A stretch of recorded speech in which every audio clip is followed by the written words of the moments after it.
کل ہم نے پڑھا تھا سبق کہ وصل کل، یعنی کہ جب تلاوت کی ابتدا کریں گے اور سورت کی ابتدا کریں گے، تلاوت کی بھی ابتدا ہو جائے گی، سورت کی ابتدا ہو جائے گی، تو اس میں چار طریقے ہوتے ہیں پڑھنے کے۔ چار طریقے کہ آپ نے تعوذ کو الگ پڑھا، سانس لیا، پھر تسمیہ کو الگ پڑھا، سانس لیا، پھر سورہ پڑھی، ٹھیک ہے۔ تعوذ، تسمیہ اور سورت الگ الگ پڑھنا، اس کو کہتے ہیں فصل کل، الگ الگ تینوں کو پڑھنا۔ پھر دوسرا ہے وصل کل، یعنی سب کو تعوذ، تسمیہ اور سورہ ایک ہی سانس میں پڑھ لیا آپ نے، یہ بھی ٹھیک ہے۔ پھر تیسرا ہے کہ وصل اول، تعوذ اور تسمیہ کو آپ نے ملایا، ٹھیک ہے جی، اور سورت کو الگ آپ نے بعد میں پڑھا، تعوذ پڑھ کے، تسمیہ پڑھ کے، پھر آپ نے سانس لیا، پھر آپ نے سورت پڑھ لی، یہ بھی طریقہ جائز ہے۔ پھر یہ بھی ہے کہ آپ نے تعوذ پڑھا، اس کو کہتے ہیں فصل اول، وصل ثانی، فصل یعنی جدا کرنا، تعوذ کو پڑھ کے آپ نے سانس لیا، اس کو جدا کر دیا، اور تسمیہ اور سورت کو آپ نے ملا کے پڑھا، یہ چوتھی صورت، یہ بھی جائز ہے، ٹھیک ہے۔ اب یہ ہے ابتدائے تلاوت اور ابتدائے سورت، یعنی آپ نے تلاوت بھی شروع کر دی ہے اور ساتھ میں آپ نے سورت بھی پڑھ دی ہے، اس میں چاروں صورتیں کیا ہیں، جائز ہیں۔ اب دوسرا جو آج کا مرحلہ ہم جو آج سیکھنے جا رہے ہیں وہ یہ ہے کہ ابتدائے سورت ہے، درمیانے تلاوت اور ابتدائے سورت۔ آپ قرآن پاک پڑھ رہے ہیں، بیچ میں ایک سورت آ گئی، اس میں آپ نے تعوذ تو نہیں پڑھنا، آپ نے تسمیہ پڑھنا ہے، لیکن تین چیزوں جو تین آ رہی ہیں، پہلی سورت، بیچ میں تسمیہ اور دوسری سورت۔ اب اس کو پڑھنے کے بھی چار طریقے ہیں، ان میں سے چاروں میں سے ایک جائز نہیں ہے، باقی تین جائز ہیں۔ مثلا پہلا کہ آپ نے سب میں جو وصل کرنا ہے، مطلب ایک صورت مکمل ہوئی ہے، وہاں آپ نے سانس نہیں لیا، صورت مکمل ہونے کے بعد جو ہے وہ آپ نے تسمیہ پڑھ لیا، پھر اگلی صورت بھی آپ نے کیا کر لی، ملا لی، ٹھیک ہے نا، تو یہ ٹھیک ہے، وصل کر دیا آپ نے۔ پھر دوسرا آپ نے یہ کر دیا کہ فصل کر دیا، پہلی صورت پڑھی آپ نے مکمل، آپ نے سانس لیا، پھر تسمیہ پڑھا، پھر آپ نے جو ہے وہ دوسری صورت پڑھی، تو یہاں آپ نے کیا کر دیا، سانس لیا، تو یہ بھی کیا ہے، جائز ہے۔ تیسری صورت یہ ہوتی ہے کہ وصل اول فصل ثانی، یعنی کہ صورت ختم ہوئی، آپ نے سانس نہیں لیا، صورت ختم ہوتے ہوئے آپ نے تسمیہ پڑھ لیا، بسم اللہ پڑھ لی، پھر آپ نے سانس لی، اور اس کے بعد آپ نے اگلی صورت پڑھی، تو یہ جو صورت ہے تیسری، یہ جائز نہیں ہے، کیونکہ ایسا لگے گا گویا کہ آپ نے جو صورت ختم کی اس کے اینڈ پہ بسم اللہ ہے، ٹھیک ہے۔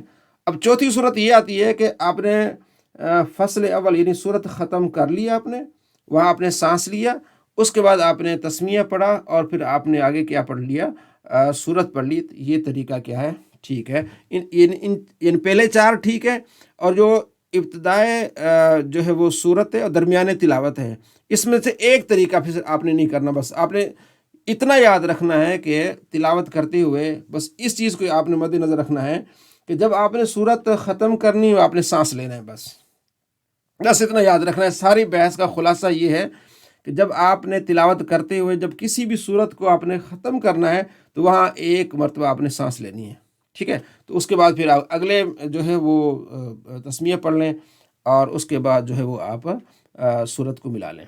اب ہم اگلا سبق شروع کرتے ہیں، سورہ فاتحہ۔ کل ہم نے تھوڑی سی اس پر بات کی تھی، سورۃ الفاتحہ، فاتحہ یعنی ابتدا کرنا، ٹھیک ہے نا، اس لیے اس کو سورہ فاتحہ بھی کہتے ہیں، کہ یہاں سے قرآن پاک کی کیا ہوتی ہے، تلاوت کی ابتدا ہوتی ہے۔ اس کو سورہ شفا بھی کہتے ہیں، کہ اس کو پڑھنے سے شفا حاصل ہوتی ہے، جس کے بارے میں کل ہم نے حدیث مسلم سے پڑھی، اور وہ حدیث بخاری میں بھی ہے۔ صحابی نے اپنے مطلب ایک شخص پر دم کیا تو وہ ٹھیک ہو گیا، تو اس کو سورہ شفا بھی کہتے ہیں، نبی علیہ السلام نے فرمایا اس سے شفا حاصل ہو جاتی ہے۔ آج تیسرا نام ہے، وہ ہے ہمارے ہاں ام القرآن۔ ویسے بہت سارے نام ہیں، ہم نے صرف چار ہم نے آج پڑھنے ہیں۔ ام القرآن یعنی قرآن کی اصل، قرآن کی اصل یعنی پورے قرآن کا جو خلاصہ ہے نا، وہ سورہ فاتحہ میں ہے۔ وہ چار چیزیں ہیں، توحید پہلی، ٹھیک ہے، اس کے بعد عقیدہ آخرت، اس کے بعد تقدیر، اور اس کے بعد عقیدہ رسالت۔ تو یہ سورہ فاتحہ میں، اسے کہتے ہیں ام القرآن، یعنی الحمدللہ رب العالمین الرحمن الرحیم۔ اس میں عقیدہ ہے توحید کا، کہ تمام تعریف اللہ کی، یہ تمام جہانوں کو پالنے والا ہے۔ پھر دوسرا اسم ہے مالک یوم الدین، یہ آخرت کا عقیدہ ہے، بہت بڑا عقیدہ آخرت کا، ٹھیک ہے، کفار اس کو نہیں مانتے تھے کہ مرنے کے بعد ہم کیسے اٹھیں گے، یہ عقیدہ اس میں ہے۔ تیسرا ہے تقدیر کا، ایاک نعبد و ایاک نستعین، ہم تیری عبادت کرتے ہیں، تجھ سے مدد مانگتے ہیں، تو یہ عقیدہ ہے تقدیر۔ چوتھا ہے اہدنا الصراط المستقیم صراط الذین انعمت علیہم، ہمیں سیدھے راستے پر چلا، ان کے راستے پر جن پر تو نے انعام کیا ہے۔ تو یہ القرآن، اس لیے اس صورت کا نام اس کی وجہ تسمیہ۔ چوتھا سبع مثانی، اس صورت کا نام ہے سبع مثانی۔ سبع کہتے ہیں 7، مثانی بار بار، وہ صورت جو بار بار تلاوت ہو رہی ہے نماز میں، جیسے پہلی رکعت میں بھی ہوتی ہے، پھر دوسری رکعت میں بھی ہوتی ہے، ٹھیک ہے، یعنی اس کو بار بار پڑھا جاتا ہے۔ حدیث ہے ابو سعید ایک صحابی ہیں، وہ نماز پڑھ رہے تھے، تو آپ صلی اللہ تعالیٰ علیہ وآلہ وسلم نے ان کو بلایا، وہ نماز کی حالت میں تھے، تو وہ جلدی جلدی نماز مکمل کر کے آپ صلی اللہ تعالیٰ علیہ وآلہ وسلم کی بارگاہ میں آئے، عرض کیا رسول اللہ میں نماز میں مشغول تھا، تو اس لیے پھر میں آپ نے فرمایا استجیبوا للہ وللرسول اذا دعاکم، سورہ انفال میں، کہ جب تمہیں اللہ اس کا رسول بلائے تو فوراً حاضر ہو جایا کرو، تو یعنی کہ یا تم اگر حاضر بھی ہو جاتے تمہاری نماز نہ ٹوٹتی۔ تو آپ علیہ السلام نے فرمایا کہ میں تمہیں ایک عظیم صورت سکھاؤں گا۔ جب ہم یہاں مسجد میں تھے، جب ہم یہاں سے نکلیں گے تو میں تمہیں ایک عظیم صورت سکھاؤں گا۔ تو کہتے ہیں ابو سعید صحابی کہ جب مسجد سے نکلنے لگے تو آپ علیہ السلام نے میرا ہاتھ پکڑا ہوا تھا، تو میں نے عرض کی یا رسول اللہ آپ نے فرمایا تھا کہ ایک عظیم صورت میں تمہیں سکھاؤں گا، تو وہ کون سی صورت ہے؟ تو آپ علیہ السلام فرمایا سبع مثانی، سورہ فاتحہ آپ نے تلاوت کر دی، سورہ فاتحہ کی، الحمدللہ رب العالمین الرحمن الرحیم، یہ ہے عظیم صورت جس کو آپ علیہ السلام فرماتے عظیم صورت میں تمہیں سکھاؤں گا۔ تو فرمایا یہ سبع مثانی ہے اور یہ عظیم صورت جو مجھے عطا ہوئی ہے، تو اس کی بہت زیادہ فضیلت ہے سورہ فاتحہ کی۔ اس کی ابتدا کہاں سے ہوتی ہے؟ سورہ فاتحہ کی ابتدا ہوتی ہے الحمد سے، الحمدللہ رب العالمین۔ الحمد یعنی تمام تعریفیں اللہ تبارک و تعالیٰ کی، تمام تعریفیں اللہ تبارک و تعالیٰ کی ہیں۔ حمد یعنی کہ آپ صلی اللہ تعالیٰ علیہ وآلہ وسلم اس کے بارے میں ارشاد فرماتے ہیں، چونکہ ہماری پوری کوشش ہوگی کہ قرآن کی تفسیر قرآن سے، اور دوسرا نمبر حدیث سے، قرآن کی تفسیر قرآن سے اور دوسرا حدیث سے بیان کی جائے۔ آپ علیہ السلام فرماتے ہیں کہ جس نے کھانا کھایا اور جس نے پانی پیا اور اس نے اللہ کی حمد کی تو اس نے اللہ تبارک و تعالیٰ کا شکر ادا کیا، یعنی الحمدللہ کہا کھانے کے بعد اور پانی پینے کے بعد، جب اس نے الحمدللہ کہا تو اس کا شکر ادا کرنا کیا ہے؟ یعنی کہ اس نے الحمدللہ کہا تو سمجھو کہ اس نے اللہ کا شکر ادا کیا۔ اور ایک حدیث پاک میں جو لوگوں کا شکر ادا نہیں کرتا وہ اللہ تبارک و تعالیٰ کے بھی شکر ادا نہیں کرتا۔ اس لیے جب بھی ہم کھانا کھائیں، پانی پئیں، تو ہم کیا کہیں؟ الحمدللہ۔ اور آپ علیہ السلام فرماتے ہیں کہ شیطان گھروں میں داخل ہوتے ہیں، ٹھیک ہے، اور جس گھر میں اللہ کا نام لے کے داخل ہوں اور اللہ کا نام لے کے کھانا کھائیں تو شیطان کہتا ہے کہ یہ اللہ کا نام لے کے داخل ہوا ہے، اب اس گھر میں ہمارا ٹھکانہ نہیں ہے، اور اللہ کا نام لے کے اس نے کھانا کھایا ہے، اب اس گھر میں ہمارے لیے کھانا نہیں ہے، تو وہاں سے پھر وہ بھاگ جاتے ہیں، اس گھر میں پھر رحمت کا کیا ہوتا ہے؟ نزول ہوتا ہے۔ تو الحمدللہ، تمام تعریفیں اللہ کی۔ جب کوئی مسلمان الحمدللہ کہتا ہے، زمین سے آسمان تک اس کے لیے نیکیاں نیکیاں ہو جاتی ہیں، فرشتے اس نیکیوں کو لینے کے لیے آتے ہیں، تو یہ ایک فضیلت ہے الحمدللہ، یعنی تمام تعریفیں مسلمان کیا کہ ہر وقت الحمدللہ کہے۔ الحمدللہ رب العالمین، تمام جہانوں کا پالنے والا، رب یعنی درجہ بدرجہ پالنے والا، عالمین تمام جہانوں کا پالنے والا کون ہے؟ اللہ تبارک و تعالیٰ ہے۔ الرحمن الرحیم، رحمان ہے اور رحیم ہے، مبالغہ اس میں کہ بہت رحم فرمانے والا اور بہت کرم فرمانے والا۔ آپ صلی اللہ تعالیٰ علیہ وآلہ وسلم فرماتے ہیں کہ اللہ کے پاس 100 رحمتیں ہیں، ان میں سے ایک رحمت اللہ تبارک و تعالیٰ نے بندوں کے ہاں اتاری ہے، باقی 99 رحمتیں اللہ کے پاس ہیں۔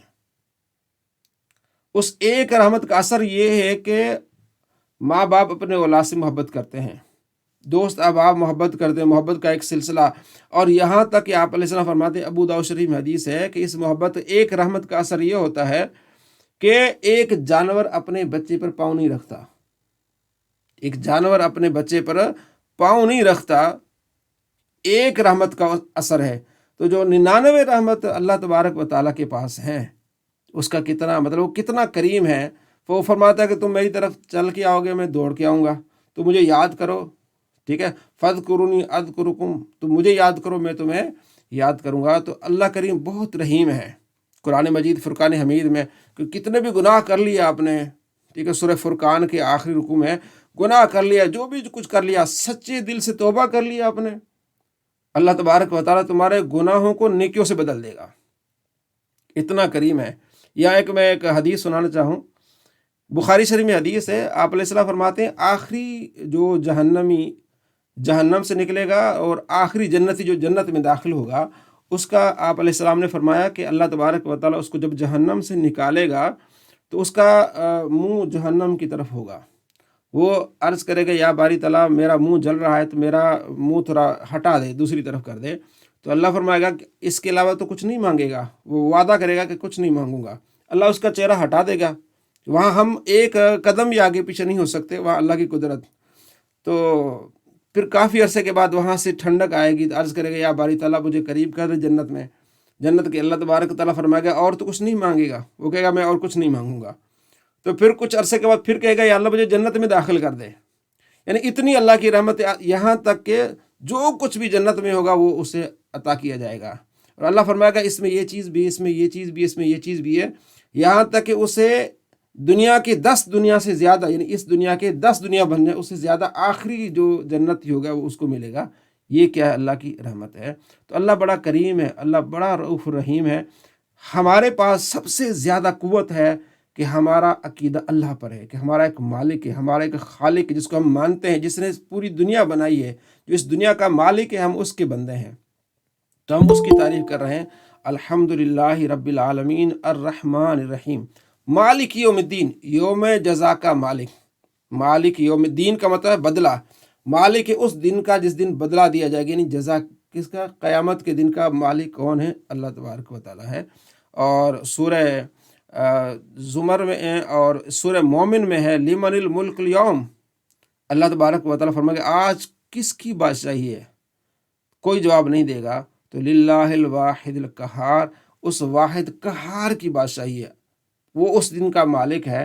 اور حدیث پاک بخاری میں مسلم میں کہ ساری دنیا پریشان ہوگی کہ قیامت کے دن آپ علیہ السلام فرماتے ساری دنیا پریشان ہوگی کہ یہ میزان پر، یعنی کہ حساب و کتاب شروع ہو جائے، اللہ تبارک و تعالیٰ ناراض ہے، تو حضرت آدم علیہ السلام کے پاس آئے گی ساری دنیا کہ آپ سفارش کریں، اللہ تبارک و تعالیٰ حساب و کتاب شروع کر دے، تو حضرت آدم علیہ السلام کہیں گے اذهبوا الی غیر، کسی اور کی طرف جاؤ۔ یہ بخاری میں حدیث ہے 65 یعنی 65 یہ حدیث ہے بخاری میں۔ تو آدم علیہ السلام کہیں گے اذهبوا الی نوح کے پاس جاؤ، میں نے دانا کھایا تھا تو مجھے خود پریشانی، نوح کے پاس جاؤ، ساری دنیا نوح علیہ السلام کے پاس جائے گی۔ نوح علیہ السلام کہیں گے اذهبوا الی غیر، کسی اور کی طرف جاؤ، میں نے دعا کی تھی اپنی قوم کے خلاف تو وہ تباہ برباد ہو گئی تھی، اس لیے تم کسی اور کی طرف جاؤ، تم ابراہیم کے پاس جاؤ۔ ابراہیم علیہ السلام کہیں گے تم موسیٰ علیہ السلام کے پاس جاؤ، موسیٰ علیہ السلام کہیں گے تم عیسیٰ علیہ السلام کے پاس جاؤ، عیسیٰ علیہ السلام کہیں گے میں تمہیں ایسا در بتاتا ہوں جہاں سے تم جو ہے وہ نامراد نہیں لوٹو گے، تم محمد عربی کے پاس جاؤ۔ تو آپ علیہ السلام کی بارگاہ میں آئیں گے، کہیں گے کہ ہم بہت پریشان ہیں، اللہ ناراض ہے، آپ دعا کریں کہ حساب و کتاب شروع ہو، جو جدھر جانا چاہے اس کا نصیب ہے۔ تو آپ علیہ السلام فرمائے گا انا لا، ہاں میں اس کام کے لیے ہوں۔ آپ علیہ السلام سجدہ کریں گے، اللہ کی حمد کریں گے، اللہ تبارک و تعالیٰ فرمائے گا ارفع راسک یا محمد، اے محمد اپنا سر اٹھائیے، سل توتا، آپ سوال کیجئے آپ کو دیا جائے گا، شفا تو شفا، آپ سفارش کیجئے آپ کی سفارش کیا ہو جائے گی؟ قبول ہو جائے گی۔ تو یہ قیامت کا دن ہوگا، انسان پریشان ہوگے۔ تو مالک یوم الدین، یوم جزا کا اس مالک اللہ تبارک و تعالیٰ ہوگا، کوئی آدمی ادھر ادھر ہو نہیں سکے گا، کوئی قدم نہیں اٹھا سکے گا۔ تو اس دن 7 آدمی اللہ کے جو ہے وہ سائے کے نیچے ہوں گے، 7 آدمی، ان میں سے ایک وہ آدمی ہے جس کی جوانی جو ہے وہ عبادت میں گزری ہے، ایک وہ آدمی جو جس کی مسجد سے محبت ہے، ایک وہ آدمی جو دائیں ہاتھ سے دیتا ہے بائیں ہاتھ کو بھی پتہ نہیں چلتا۔ تو یہ چیزیں اللہ تبارک و تعالی ہمیں عمل کی توفیق نصیب فرمائے۔ تو آج ہم نے الحمدللہ رب العالمین الرحمن الرحیم مالک یوم الدین، اس کی مختصر ہم نے تفسیر پڑھی۔ انشاءاللہ کل مزید ہم اس سے آگے جائیں گے۔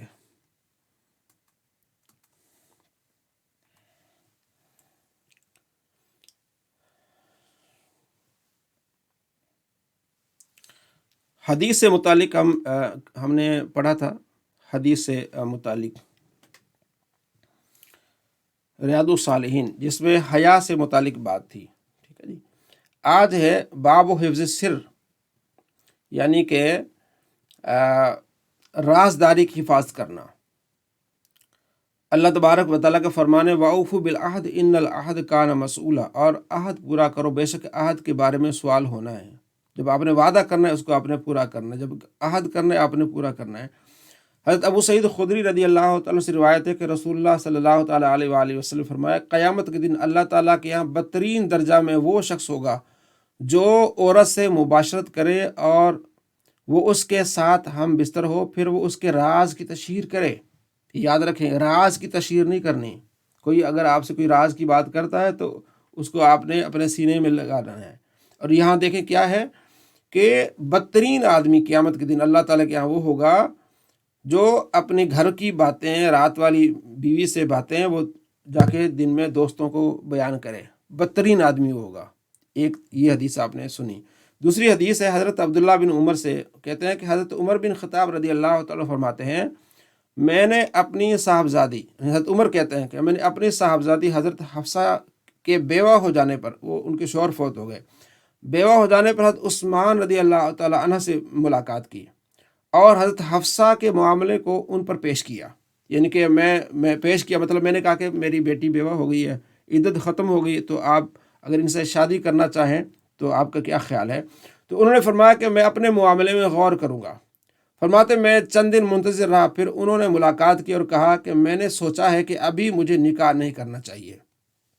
خیر، کیونکہ عرب میں یہ ہوتا کہ اگر میاں فوت ہو گیا تو اس کی دوسری شادی فوراً کرا دیتے تھے، تو ان کے ہاں یہ اچھا تھا۔ حضرت عمر رضی اللہ تعالیٰ فرماتے ہیں کہ پھر میں نے حضرت ابوبکر صدیق سے ملاقات کی اور کہا اگر آپ چاہیں تو میں حضرت حفصہ بنت عمر کا آپ سے نکاح کروں۔ حضرت عمر نے حضرت ابوبکر سے کہا، حضرت ابوبکر صدیق خاموش رہے اور مجھے کچھ جواب نہ دیا۔ حضرت عمر کہتے ہیں پس مجھے عثمان کی بنسبت ان کی اس بات سے زیادہ دکھ ہوا کہ انہوں نے مجھے بتایا بھی نہیں۔ ابھی چند دن گزرے تھے کہ رسول اللہ صلی اللہ تعالیٰ علیہ وآلہ وسلم نے پیام نکاح بھیجا، تو میں نے انہیں آپ کے عقد میں دے دیا کہ آپ علیہ السلام نے فرمایا کہ میں حفصہ سے شادی کرنا چاہتا ہوں، تو میں نے فوراً نکاح کروا دیا۔ پھر حضرت ابوبکر صدیق رضی اللہ تعالیٰ سے ملاقات ہوئی تو انہوں نے فرمایا شاید آپ کو مجھ پر غصہ آیا ہو جب آپ نے مجھ پر حضرت حفصہ کو پیش کیا اور میں نے کوئی جواب نہ دیا۔ حضرت عمر فرماتے ہیں کہ میں نے کہا ہاں۔ حضرت ابوبکر نے فرمایا کہ مجھے آپ کی بات قبول کرنے سے کوئی چیز مانے نہ تھی، بات یہ تھی کہ مجھے معلوم تھا کہ رسول اللہ صلی اللہ تعالیٰ علیہ وآلہ وسلم نے حضرت حفصہ کا ذکر فرمایا تھا اور میں رسول اللہ صلی اللہ تعالیٰ علیہ وآلہ وسلم کا راز افشا کرنا نہیں چاہتا تھا، اور اگر رسول اللہ صلی اللہ تعالیٰ علیہ وآلہ وسلم یہ ارادہ ترک فرما دیتے تو میں حضرت حفصہ کو عقد نکاح میں قبول کر لیتا۔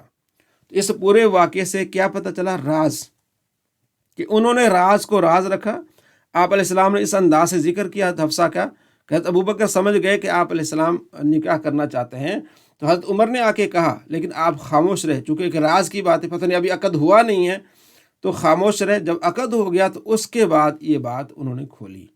تو ہمیں یہ درس کیا ملا کہ ہمارے دوست احباب ایسے کوئی ہیں، ہم جب دوستی ہوتی ہے تو وہ سارے راز ہم ایک دوسرے کو بتاتے ہیں، پھر جب ہماری ان بن جاتی ہے تو ہم کیا کرتے ہیں، سارے راز لوگوں کو جو ہے نا وہ بتاتے پھرتے ہیں۔ یہ انسانیت نہیں، یہ اخلاق نہیں ہے، بلکہ اگر ان بن جائے تو ہم مزید احتیاط میں آ جائیں کہ یار اس نے مجھے راز بتائے تھے، اب کہیں وہ یہ نہ کہے کہ یار اتنا ہلکا آدمی ہے کہ میں نے اس کو بات بتائی تھی، اس نے فوراً آگے جا کے لوگوں کو بتا دی۔ تو یہ دین اسلام ہمیں کیا سکھاتا ہے؟ راز سکھاتا ہے۔ اگلی حدیث سن کے پھر ہم یہ اگلے سبق کی طرف جائیں گے۔ بلکہ 2 حدیثیں ہیں جو انشاءاللہ اسی پر ہی ہیں۔ حضرت عائشہ رضی اللہ تعالیٰ فرماتی ہے کہ نبی کریم صلی اللہ تعالیٰ علیہ وآلہ وسلم کی ازواج مطہرات آپ کے پاس بیٹھی ہوئی تھیں، ان میں سے کوئی ایک غیر حاضر نہیں تھی۔ ٹھیک ہے، مطلب اس پوری حدیث کا خلاصہ یہ ہے کہ آپ صلی اللہ تعالیٰ علیہ وآلہ وسلم کے پاس حضرت فاطمہ الزہرا رضی اللہ تعالیٰ عنہ آئیں اور آپ علیہ السلام کے پاس بیٹھ گئیں۔ تھوڑی دیر میں وہ جو ہے وہ رونے لگیں، پھر کوئی بات ہوئی، پھر آپ ہنسنے لگیں، تو حضرت عائشہ رضی اللہ تعالیٰ عنہ نے فرمایا کہ کیا بات ہے کہ آپ پہلے رونے لگیں تھوڑا سا، پھر آپ مسکرائیں، تو آپ نے فرمایا کہ یہ راز کی بات ہے۔ پھر جب کچھ عرصے کے بعد نبی صلی اللہ تعالیٰ علیہ وآلہ وسلم اس دنیا سے تشریف لے گئے، تو اس کے بعد پھر حضرت عائشہ رضی اللہ تعالیٰ عنہ نے حضرت فاطمہ الزہرا رضی اللہ تعالیٰ عنہ سے کہا کہ میں تمہاری ایک لحاظ سے ماں ہوں، تو کیا بات ہوئی آپ مجھے بتائیں۔ تو اس وقت حضرت فاطمہ الزہرا رضی اللہ تعالیٰ عنہ نے بتایا کہ نبی علیہ السلام نے فرمایا کہ میں اس دنیا سے جانے والا ہوں، تو میں غمگین ہو گئی۔ تو پھر اس کے بعد آپ علیہ السلام نے فرمایا کہ سب سے پہلے تو آ کے مجھے ملے گی، سب سے پہلے تیری ملاقات ہوگی۔ تو میں پھر مسکرائی، اور ایسا ہی ہوا کہ اگلے 6 مہینوں میں حضرت فاطمہ الزہرا رضی اللہ تعالیٰ عنہ کی جو ہے وہ وفات ہوئی۔ اس میں یہ بھی پتہ چلا کہ اللہ کے نبی صلی اللہ تعالیٰ علیہ وآلہ وسلم کو اللہ نے یہ علم عطا فرمایا کہ کون جو ہے وہ اس کے بعد وفات پانے والا ہے۔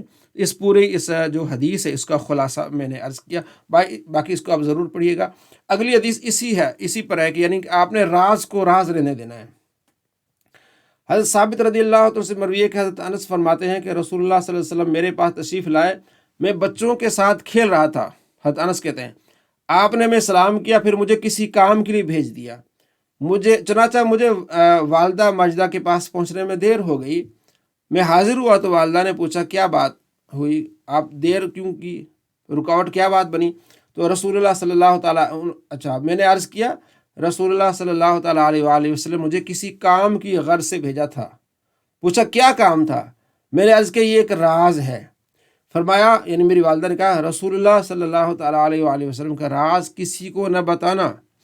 اب یہ حضرت انس فرماتے ہیں اپنے شاگرد سے کہ اللہ کی قسم اے ثابت آپ کا شاگرد ہے، اگر میں یہ راز کسی کو بتاتا تو تمہیں بتاتا، لیکن چونکہ یہ راز کی بات تھی تو میں کسی کو نہیں بتاتا۔ تو یہ ہمیں کیا درس ملا کہ ہم یہ سیکھیں کہ ہمیں کوئی راز کی بات بتائے تو ہمیں اس کو اپنے سینے میں رکھیں اور اس راز کو افشاں نہ کریں۔ صلی اللہ علیہ محمد صلی اللہ علیہ وسلم۔ بہار شریعت اگلی ہماری کتاب ہے جس کے بارے میں ہم نے کل پڑھا تھا۔ مستحب سے متعلق بھی ہم نے پڑھا تھا، سنت غیر مؤکدہ سے متعلق پڑھا تھا۔ آگے ہے حرام قطعی، یہ فرض کے مقابلے حرام قطعی کہ یہ بالکل حرام ہے، اس کا ایک بار بھی قصدن کرنا گناہ کبیرہ فسق ہے اور بچنا فرض و ثواب ہے۔ یعنی اس حرام سے بچنا فرض اور ٹھیک ہے، مثلا قرآن پاک میں جیسے شراب کو حرام کیا گیا ہے، زنا کو حرام کیا گیا ہے، چوری کو، اس سے بچنا لازمی ہے۔ مکروہ تحریمی یہ واجب کے مقابل ہے، اس کے کرنے سے عبادت ناقص ہو جاتی ہے اور کرنے والا گنہگار ہوتا ہے، اگرچہ اس کا گناہ حرام سے کم ہے، اور چند بار اس کا ارتکاب کرنے سے کیا ہو جائے گا، کبیرہ گناہ ہو جائے گا، کیونکہ اس کو یہ بار بار کر رہا ہے۔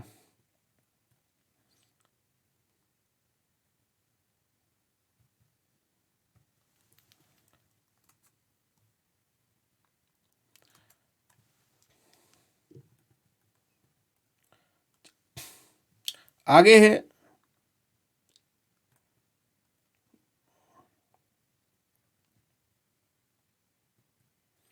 اساعت، جس کا کرنا برا، یعنی اساعت یعنی جس کا کرنا برا ہو اور نادرن کرنے والا مستحق عتاب اور الزام فعل پر استحقاق عذاب ہے، یہ سنت موقدہ کے مقابلے، یعنی جس کا کرنا برا ہو اور نادرن کرنے والا مستحق، یعنی کبھی کبھار، ویسے ہے تو برا لیکن کبھی کبھار ہو گئی تو اسے عتاب کریں گے، ڈانٹ ڈپٹ کریں گے، اور التزام فعل پر استحقاق عذاب ہے، بار بار کرنے سے یعنی یہ کیا ہے اللہ تعالیٰ اس کو عذاب بھی دے سکتا ہے۔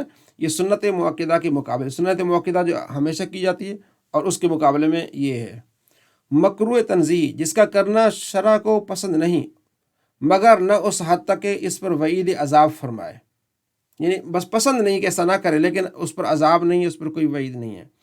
یہ سنت موقدہ غیر موقدہ کے مقابل ہے۔ خلاف اولا، وہ کہ نہ کرنا بہتر تھا، نہ کرنا بہتر تھا، کیا تو کچھ مذائقہ و عتاب نہیں، یعنی کوئی سزا نہیں ہے، نہیں کرنا چاہیے تھا، لیکن اگر کر بھی لیا تو کوئی ایسی بات نہیں ہے۔ اچھا آگے ہے، یہ مستحب کے مقابل ہے، ان کا بیان میں عبارتیں مختلف ملیں گی، بس یہ کہ نہیں کرنا چاہیے تھا، کر لیا تو کوئی حرج نہیں، گناہ نہیں اس پہ۔ تو یہ کچھ اس کی جو ہے وہ اصطلاحات تھی۔ اب آگے آتا ہے ہمارا وضو کا بیان۔ سب سے پہلے قرآن پاک اللہ تبارک و تعالیٰ فرماتے ہیں، یا ایھا الذین آمنوا اذا قمتم الی الصلاۃ فاغسلوا وجوہکم وایدیکم الی المرافق وامسحوا برؤوسکم وارجلکم الی الکعبین۔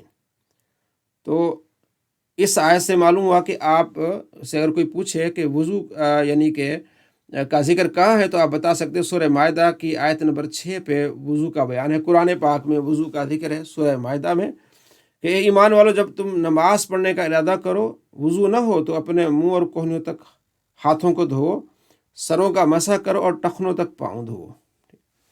تو یہ فرض ہے وضو کرنا نماز کے لیے، اگر وضو نہ ہو تو۔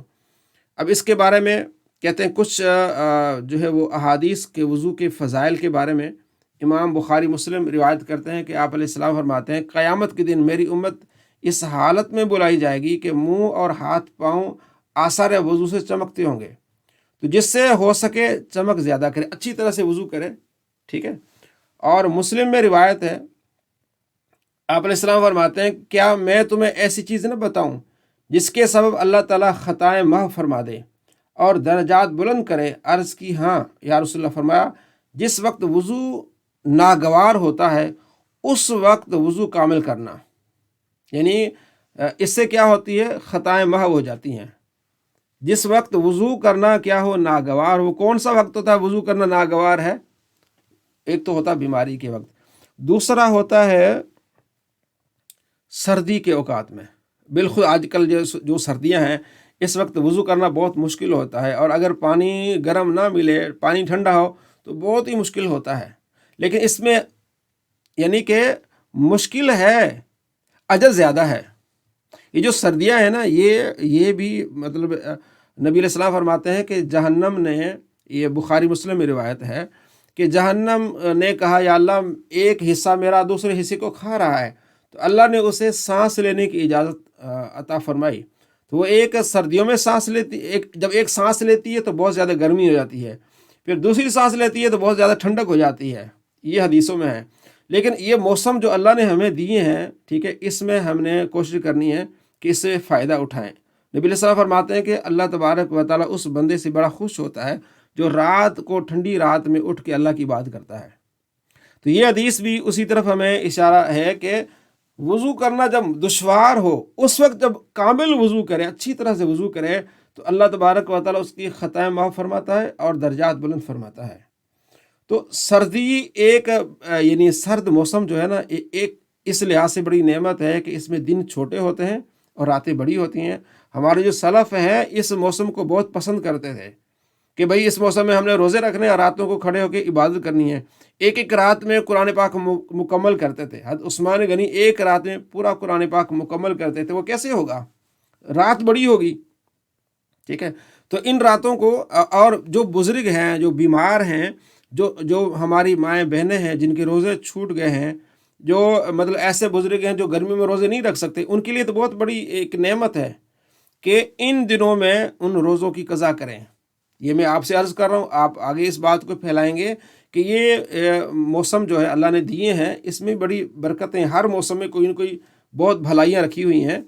اور ایک یہ بھی ہے کہ اس موسم میں ہم ان غریبوں کی امداد کریں جن کے پاس جو ہے وہ کپڑے نہیں، موٹے جرابیں نہیں ہیں، یا اس طرح کی ٹوپیاں نہیں ہیں، یہ بھی ہمیں جو کرنے کو چاہیے۔ اچھا، اس حدیث میں کیا کہ وہ کام کرنے، صحابہ سے آپ نے فرمایا کہ کیا میں تمہیں ایسی چیز نہ بتاؤں جس کے سبب اللہ تعالیٰ تمہاری خطائیں محو یعنی مٹا دے، درجات بلند کر دے؟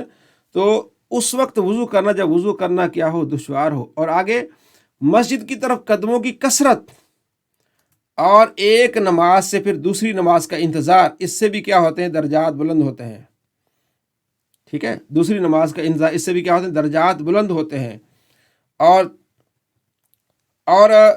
اس کا ثواب ایسا جیسا کفار کی سرحد پر حمایت بلاد اسلام کے لیے گھوڑا باندھنے کا، یعنی ایک نماز کے بعد دوسری نماز کا انتظار کرنا، ایسا جیسے ایک مجاہد کھڑا ہوا ہے سرحد پر، اپنے ملک کی حفاظت کر رہا ہے، تو اس کو بھی اتنا ثواب ملے گا، اتنا عظیم ثواب ہے ایک نماز کے بعد دوسری نماز کا انتظار کرنا، اور اچھی طرح کیا کرنا، وضو کرنا۔ تو ان باتوں کو ہم نے یاد رکھنا ہے۔ آگے جو یہ حدیثیں یہ آپ نے خود پڑھ کے آنی ہے، یہ آپ کا ہوم ورک ہے، اور اس کے بعد پھر ہم مسائل جو جہاں سے شروع ہوتے ہیں وہاں سے انشاءاللہ کل احکام فقہی 288 صفحہ پر سے ہمارا یہ جو ہے وہ سبق شروع ہوگا بہار شریعت کا۔ صلی اللہ علیہ محمد صلی اللہ علیہ وسلم۔ نحو میر، اچھا جی، کل ہم نے نحو میر کو پڑھا تھا۔ اب میں کچھ دوستوں سے اگر کوئی آپ جس کو سبق یاد ہو وہ ہینڈ ریز کرے، کس نے سبق سنانا ہے، کوئی ایسا کوئی دوست ہو جو سبق سنائے جو کل پڑھا تھا؟ جی کوئی ہے بھائی جس نے سبق یاد کیا ہو کل جو ہم نے پڑھا تھا؟ جی ماشاءاللہ، خالد منظور صاحب جی۔ بسم اللہ الرحمن الرحیم۔ جی کلمات عرب کی 2 قسمیں ہیں۔ جی نحو میر میں کلمات عرب کی 2 قسمیں ہیں، مرکب اور مفرد اور مرکب۔ پھر جی مفرد جو ہے وہ کہا جاتا ہے جو ایک معنی پر دلالت کرے، جی اور وہ کلمہ بھی کہتے ہیں۔ پھر کلمہ کی 3 قسمیں ہیں، اسم، فعل اور حرف۔ جی اسم جیسے رجل، فعل جیسے ضربا، اور حرف جیسے حل۔ حل۔ جی مرکب کی ہیں جو 2 یا 2 سے زیادہ کلموں پر مشتمل ہو، جی جیسے زید قائم۔ اور پھر مرکب کی 2 قسمیں ہیں، مرکب مفید اور مرکب غیر مفید۔ جی مرکب مفید وہ مرکب ہے جس میں کلام کرنے والا جب خاموش ہو جائے تو سننے والے کو کوئی خبر یا طلب معلوم ہو، جی جیسے اضرب زیدن، زید کو مار۔ جی جی یہ ماشاء اللہ، سبق ہم بہت نے اچھا جی۔ اور کوئی ساتھی جس نے اس کو دہرایا ہو، کیونکہ ابتدا سے دہراتے رہیں گے تو انشاءاللہ آپ کو بڑا اس کا فائدہ ملنے والا ہے۔ ایک ساتھی کوئی اور ایسا جس نے اس کو دہرایا ہو، ٹھیک ہے نا، اور ضرور دہرایا کریں اور اس کا خلاصہ اپنے اس میں ضرور نکالا کریں، ٹھیک ہے جی۔ تو آگے ہم اس کو پڑھتے ہیں، صلی اللہ علیہ محمد صلی اللہ علیہ وسلم۔ کل ہم نے لفظ کی اقسام، کلام عرب میں استعمال ہونے والے لفظ کی 2 قسمیں، مفرد اور مرکب، ٹھیک ہے جی۔ مفرد وہ اکیلا لفظ جو کسی ایک معنی پر دلالت کرے، ایسے لفظ کو کلمہ بھی کہتے ہیں۔ کلمہ کی 3 قسمیں، اسم، فعل اور حرف، ٹھیک ہے۔ اور مرکب وہ لفظ جو 2 یا 2 سے زائد کلموں کا مجموعہ، جیسے غلام و زیدن، یہ بھی ہم نے پڑھ لیا تھا۔ مرکب کی اقسام، مرکب مفید اور مرکب غیر مفید۔ مفید جو بات کرنے والا بات کر کے خاموش یا سننے والے کو خبر طلب معلوم ہو، ٹھیک ہے، اسے کہتے ہیں مرکب مفید۔ اس کو جملہ بھی کہتے ہیں، کلام بھی کہتے ہیں۔ مرکب مفید کا نام ہے جملہ ہے اور کلام۔ آگے پھر یعنی 3 نام ہو گئے، مرکب مفید، جملہ، کلام۔ تو ان میں سے ایک کو پک کیا، یعنی جملہ۔ جملہ کی اقسام، جملہ کی 2 قسمیں، خبریہ، انشائیہ۔ جملہ خبریہ، جملہ انشائیہ۔ جملہ خبریہ کی تعریف، وہ جملہ جس کے بولنے والے کو سچا جھوٹا کہا جا سکے، اسے کہتے ہیں جملہ خبری۔ جیسے زید قائم، زید کھڑا ہے، اس کو ہم سچا بھی کہہ سکتے ہیں، ہم جھوٹا بھی کہہ سکتے ہیں۔ ضرب زید، زید نے مارا، ٹھیک ہے، تو ہم اس کو سچا جھوٹا کہہ سکتے ہیں، اسے کہتے ہیں جملہ خبریہ۔ جملہ کی 2 قسمیں، جملہ خبریہ، جملہ انشائیہ۔ تو اب کیا ہے یہاں جملہ خبریہ کی تعریف وہ ہم نے سن لی۔ اب جملہ خبریہ کے پھر اقسام میں آگے، ٹھیک ہے، جملہ اسمیہ اور جملہ فعلیہ۔ جملہ خبریہ کی 2 قسمیں، جملہ اسمیہ اور جملہ فعلیہ۔ جملہ اسمیہ کی تعریف، وہ جملہ جس کا جز اول اسم ہو، ٹھیک ہے، جس کا پہلا جز اسم ہو، اسے جملہ اسمیہ کہیں گے۔ جیسے زید عالم، تو آگے آپ کو معلوم ہو جائے گا کہ اسم کسے کہتے ہیں، فعل کسے کہتے ہیں، حرف کسے کہتے ہیں، کیونکہ ان کی آگے جو ہے وہ ان کی تعریفات آنے والی ہیں۔ اچھا، جملہ جس کا پہلا جز اسم ہو اسے جملہ اسمیہ کہیں گے، جیسے زید عالم۔ اس کا پہلا جز اس کو مسند الیہ بھی کہتے ہیں اور اس کو مبتدا بھی کہتے ہیں. یہ اضافی بات ہے، اگر سمجھ آ جائے ٹھیک ہے، نہیں تو آگے ہم اس کو ریپیٹ کریں گے. یعنی اس کو مسند الیہ اس لیے کہتے ہیں کہ اس کی طرف بات منسوب ہو رہی ہے. زید جو ہے نا، زید کی طرف علم منسوب ہو رہا ہے، اس لیے اس کو کہتے ہیں مسند.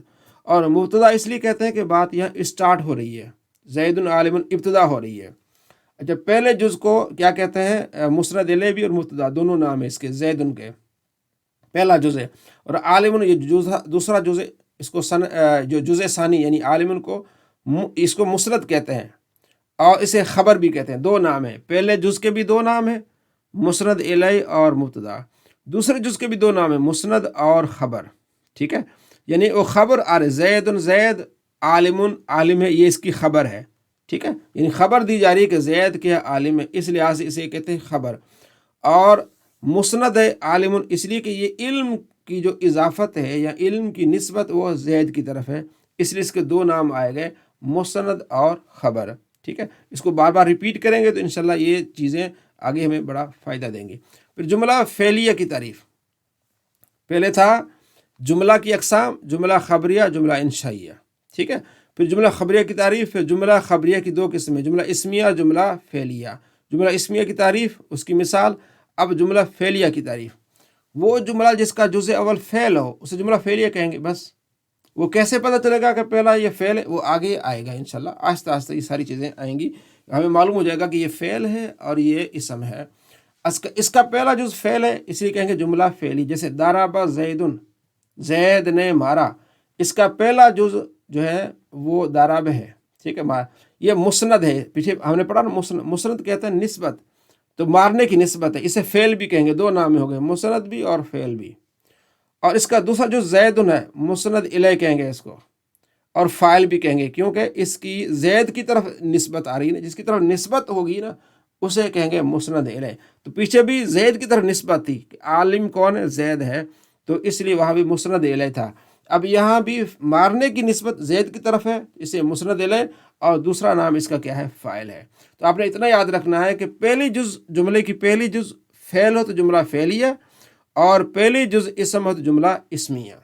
پہلے جملہ خبریہ، اس کی دو قسمیں، جملہ اسمیہ، جملہ فعلیہ. اب کہتے ہیں تھوڑا سا فائدہ.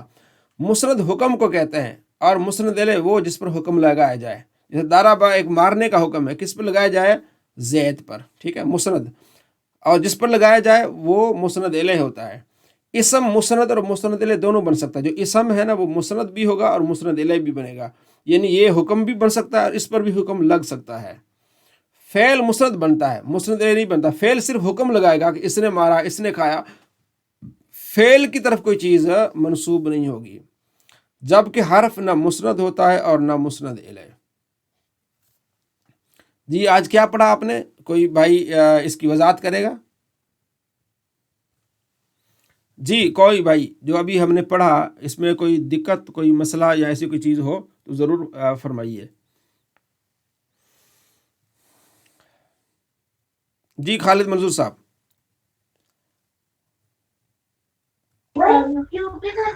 جی حضرت، ہمیں جو سمجھا جی وہ کنسیپٹ تھوڑا کلیئر ہونا چاہیے اس کے بارے میں. وہ یہی آپ نے وضاحت فرما دی ہے کہ مرکب کو جملہ بھی کہتے ہیں. پھر جی جملہ جو ہے جی جی اس میں اس کی پھر دو قسمیں آگے، خبریہ اور جملہ انشائیہ. انشائیہ. جملہ خبریہ جو ہے پھر اس کی وہ ہے جس میں کوئی خبر دی جائے کسی کے بارے میں. جی تو اسی طرح پھر تھوڑا سا اس کو یعنی جملہ خبریہ، اس کی پھر دو قسمیں، جملہ اسمیہ اور جملہ فعلیہ. جملہ اسمیہ جس کی پہلی جز اسم ہو اس کو جملہ اسمیہ کہیں گے. جملہ فعلی جس کی پہلی جز فعل اسے کیا کہیں گے؟ جملہ فعلیہ کہیں گے. ٹھیک ہو گیا. تو آج مختصر اس کا ہم نے آپ کو سبق دیا. انشاءاللہ اس کو آپ نے تھوڑا سا ٹائم ضرور دینا ہے. تو ابھی اسٹارٹنگ ہے تو ابھی ٹائم دیں گے، یاد رکھیں گے تو آگے کے لیے آسانی ہو جائے گی، کام زیادہ نہیں بڑھے گا. ٹھیک ہے، یہ تھا یہ نحو. اب آتے ہیں صرف. ٹھیک ہے، صرف بہائی. تو یہ اگر کسی بھائی نے اس کو بھی دہرایا ہو تو وہ ہمیں سبق دہرا دے. کوئی ایسا بھائی جس نے یہ سبق دہرایا ہو، یہ تو بالکل آسان سبق تھا. تو آپ نے اس کو سبق کو دہرانا ہے. سبق دہرانے سے فائدہ ہوگا. جو آپ ٹائم دے رہے ہیں اس کا ڈبل فائدہ تب ہوگا کہ جب ہم اس سبق کو دہرائیں گے اور یاد رکھیں گے. ٹھیک ہے جی. کیونکہ اتنی بڑی چیز کے قرآن پاک کو سمجھنا تھوڑی سی ہمیں محنت درکار ہے. محنت ہمیں کرنی ہوگی تاکہ اس کو یاد رکھنے کے لیے اور پھر اس کو پریکٹس کرنے کے لیے. تو اس میں ہم نے بتایا تھا کہ کلام جی دانش بھائی. جی سر، آپ نے کل یہ بتایا تھا کہ کلام عرب میں تین قسمیں ہیں، یعنی اسم، فعل، حرف. جی اسم جیسے رجل، فعل جیسے ضرب، حرف جیسے حل. جی اور پھر آپ نے بتایا تھا کہ ان کی اسم کی 3 قسمیں، ثلاثی، رباعی اور خماسی. خماسی. ٹھیک ہو گیا. ثلاثی جیسے ضرب بروزن فعل، جی رباعی جیسے دحرج بروزن فعلل، ہاں خماسی کی مثال ہاں جیسے دہراجہ آگے آ گیا. دحرج بروزن فعلل. شاباش. سفر جلن بھی اس کی مثال ہے. ٹھیک ہو گیا. آگے پھر فعل کتنے قسموں کا ہوتا ہے؟ ثلاثی اور رباعی. ٹھیک ہے. ثلاثی جیسے ضرب، رباعی جیسے دہراجہ، یہ فعل. اور جو سفر جلن اسم کی مثال تھی. آگے حروف، حرف اصلی اور حرف زائد. ٹھیک ہے. فاعل لام کے مقابلے میں ہوگا تو حرف اصلی ہوگا، اور فاعل لام کے مقابلے میں نہیں ہوگا تو حرف کیا ہوگا؟ زائد ہوگا. آگے کہتے ہیں یاد رکھ اے پیارے بھائی کہ حروف اصلیہ ثلاثی میں 3 ہوتے ہیں. جو ثلاثی ہوتا ہے نا اس میں 3 ہوتے ہیں. جیسے فا عین اور ایک لام. جیسے ضربا بر وزن فعلا، جو فعل ہوتا ہے اس میں 3 ہوں گے ثلاثی میں، فا عین اور ایک لام. رباعی میں 4 ہوتے ہیں، فا عین اور 2 لام ہوں گے. جیسے دحرجہ بر وزن فعلل، کیونکہ فا عین لام ہمارے پاس کیا ہے؟ السلام علیکم. وعلیکم السلام. جی آپ مائک میوٹ کر دیں. فا عین اور 2 لام. ٹھیک ہے جی. یہ ہمارے پاس کیا ہے؟ فا عین اور 2 لام. یہ ہو گیا رباعی میں. اچھا آگے خماسی میں 5 ہوتے ہیں، فا عین اور 3 لام. جیسے جحمرشن بر وزن فا لالی لن. ٹھیک ہے. تو یہ اس طرح آپ نے فی الحال یاد کرنا ہے. اس میں اپنے ذہن میں ایسا کوئی بوجھ نہیں ڈالنا بھائی یہ کیا ہو رہا ہے. آہستہ سے یہ چیزیں ہمارے ذہن میں آتی رہیں گی. پھر ثلاثی کی 2 قسمیں، ثلاثی مجرد، ثلاثی مزید فی. ٹھیک ہے جی. ثلاثی مجرد وہ کلمہ جس میں 3 حرف اصلیہ کے علاوہ کوئی حرف زائد نہ ہو. 3 حرف اصلی ہوں گے، کوئی حرف زائد. پیچھے ہم نے پڑھا اصلی اور زائد. جو فاعل لام کے مقابلے میں ہوگا وہ اصلی ہوگا، جو اس کے مقابلے میں نہیں ہوگا وہ زائد ہوگا. جیسے ضرب بر وزن فعل. اور ثلاثی مزید فی وہ کلمہ جس میں 3 حرف اصلیہ کے علاوہ کوئی حرف زائد بھی ہو، جیسے اکرم بر وزن افعل، جیسے ہم نے پیچھے اس کو دیکھا ہے. اسی طرح رباعی کی بھی 2 قسمیں ہیں. رباعی مجرد ہوتا ہے اکیلا، اور رباعی مزید فی. رباعی مجرد وہ کلمہ جس میں 4 حروف اصلیہ کے علاوہ کوئی حرف زائد نہ ہو، جیسے دحرجہ بر وزن فعللا. اور رباعی مزید فی وہ کلمہ جس میں 4 حرف اصلیہ کے علاوہ کوئی حرف زائد بھی ہو، جیسے تا دحرجہ، تا فعللا. آپ نے فی الحال ایسے ہی یاد رکھنا ہے، اس کو ڈیپ میں نہیں جانا. جو آپ نے ہے اسی کو یاد رکھنا ہے کہ اس کو ایسے کہتے ہیں. بار بار یاد رکھیں گے. آگے ہم جب اس کی مثالیں آئیں گی تو وہ انشاءاللہ بہت آسانی ہو جائے گی. اور خماسی کی بھی 2 قسمیں، خماسی مجرد، خماسی مزید فی. ٹھیک ہے. خماسی مجرد وہ کلمہ جس میں 5 حروف اصلی کے علاوہ کوئی حرف زائد نہ ہو، جیسے جحمرشن بوڑھی عورت، فعللن. اور خماسی مزید فی وہ کلمہ جس کے 5 حروف اصلی کے علاوہ کوئی حرف زائد بھی ہو، جیسے خندریسن پرانی شراب، پرانی گندم، بروزن فعللن. ٹھیک ہے. تو یہ ہم نے تھوڑا سا آج اس کو دیکھا کہ یہ ہم نے کل پڑھا تھا یہاں سے کہ جو ثلاثی ہوتا ہے اس میں فاعل لام 1 لام ہوتا ہے، اور جو ثلاثی ہوتا ہے، اور جو رباعی ہوتا ہے اس میں فاعل 2 لام ہوتے ہیں، اور جو خماسی ہوتا ہے اس میں فاعل 3 لام ہوتے ہیں. پھر آگے ان کی ہر ایک کی 2 قسمیں ہیں، ثلاثی مجرد، ثلاثی مزید فی، رباعی مجرد، رباعی مزید فی، خماسی مجرد، خماسی مزید فی. یہ کیسے سمجھ آئے گا؟ ایسے سمجھ آئے گا جیسے اب یہ ہمارا سبق ہے، ٹھیک ہے، تھیوری. اب ہم تھوڑی سی پریکٹیکل بھی چیز آگے جائیں گے. صفحہ نمبر 5 کو یاد رکھنا یہاں تک. آگے اب ہم تھوڑا سا دیکھتے ہیں صفحہ نمبر 14 پہ. یہ ہے دیکھیں، ضربا، ضربا، ضربو، ضربت، ضربتا، ضربنا، ضربتا، ضربتما، ضربتم، ضربتی، ضربتما، ضربتن، ضربتو، ضربنا. یہ دیکھیں ثلاثی مجرد ہے. ضربا، ضربا 3 ہے. ٹھیک ہے. اب یہ ماضی کو دیکھا جائے گا 3 ہے. باقی جو ضرب الف ہے تثنیہ کا ہے، ضرب واؤ جمع کا ہے، ضربت یہ واحد مونس کا ہے. تو کل آپ نے جو سنانا ہے، ایک تو وہاں اس کو سمجھنا ہے، اور یہ سنانا ہے دارابا دارابا دارابو، یہ گردان، یہاں سے کام صرف کا شروع ہو جاتا ہے۔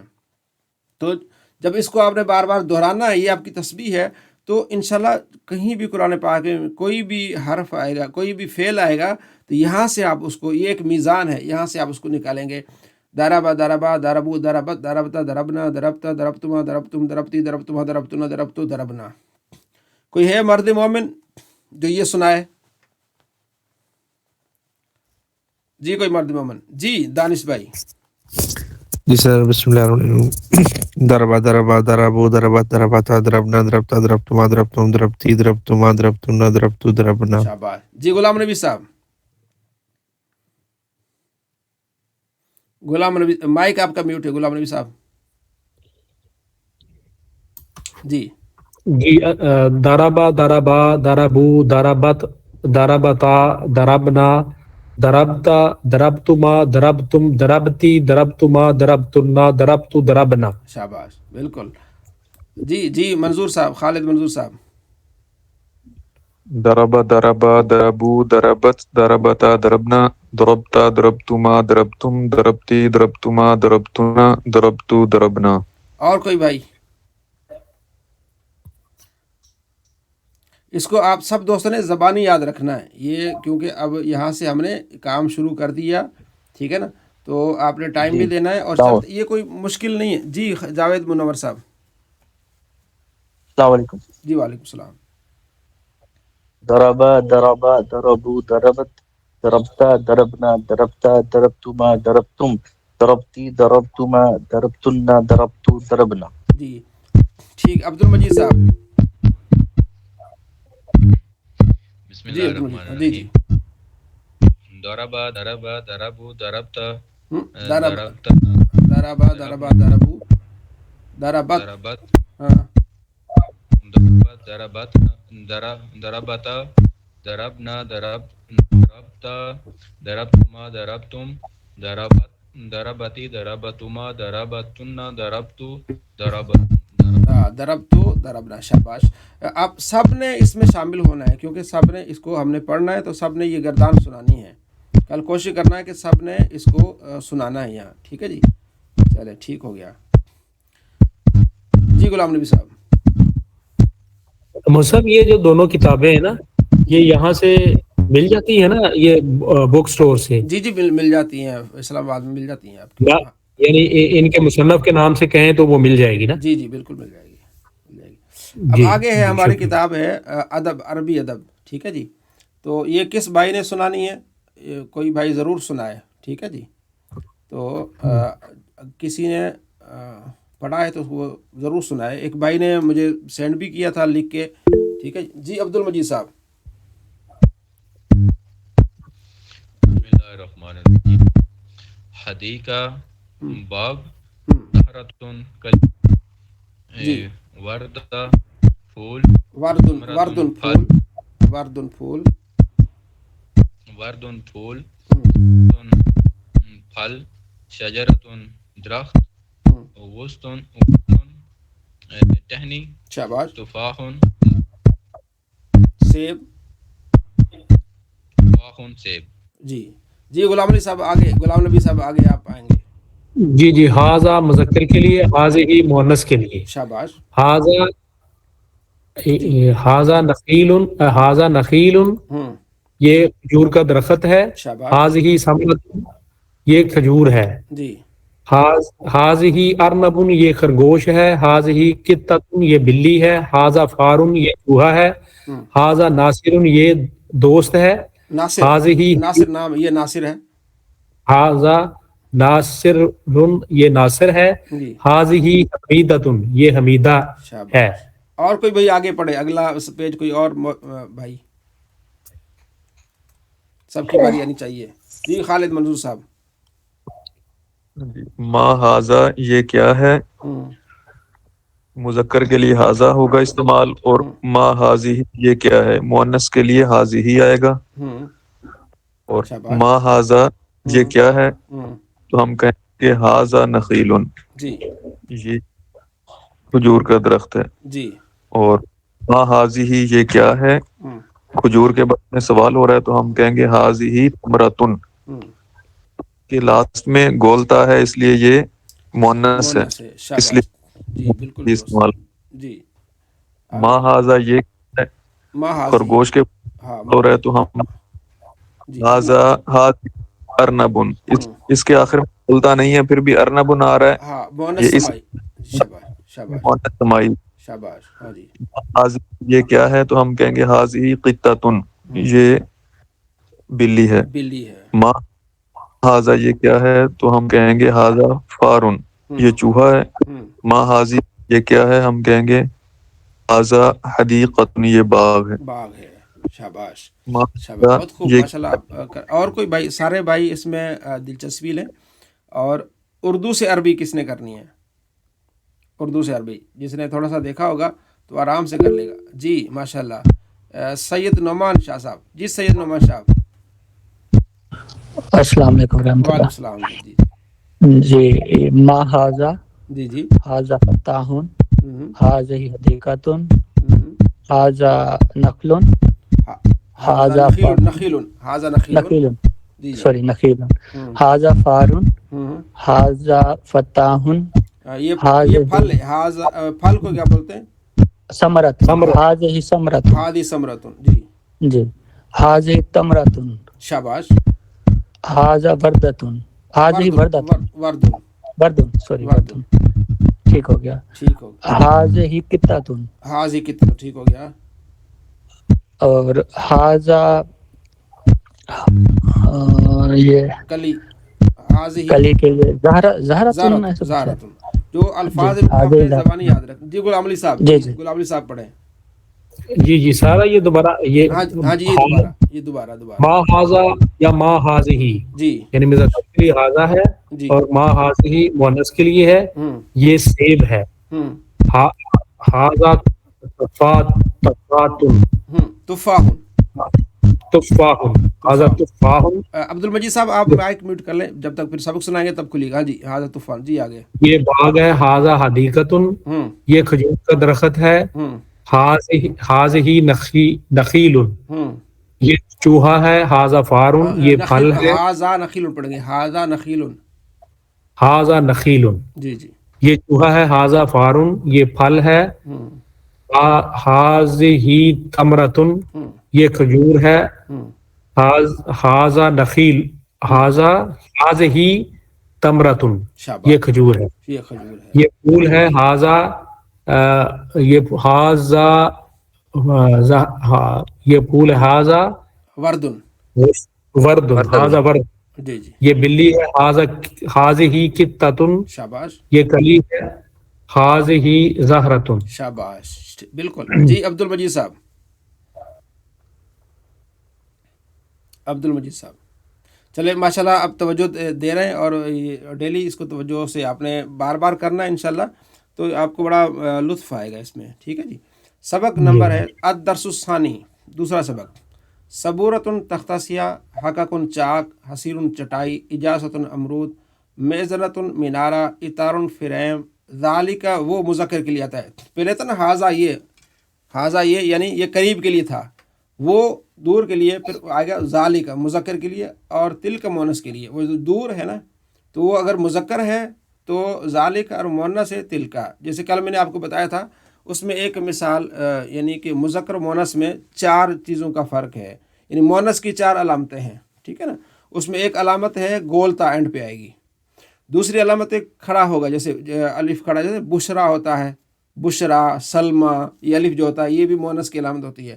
تیسری الف کے بعد حمزہ آ جائے، جیسے ہمراؤ، صحراؤ، یہ بھی مؤنث کی علامت ہوتی ہے.